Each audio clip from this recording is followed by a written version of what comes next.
বন্ধুরা আজকে এমন একটা রেসিপি শেয়ার করবো। এখানে নিয়ে নিয়েছি 2 চামচ মতো মেথির দানা।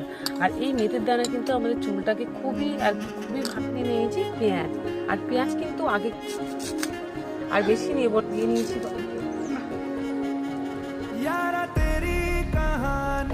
আর এখানে পেঁয়াজটা একদম এইভাবে ভাগ আর একটা সসপ্যান নিয়েছি, তার মধ্যে পেঁয়াজগুলো দিয়ে দেবো।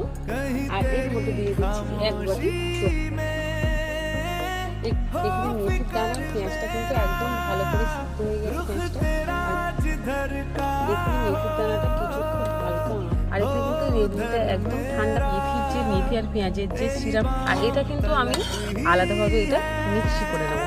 আর এখানে পেঁয়াজ আর মেথিটা নিয়েছি, আর এখানে নিয়ে নিয়েছি কারি পাতা আর এটা আমি শিলনোড়াতে খুলে রাখবো। শিলনোড়া একদম ভেজে আর এখানে কিন্তু এবার এই দুটো জিনিস আঙুল দিয়ে আর এই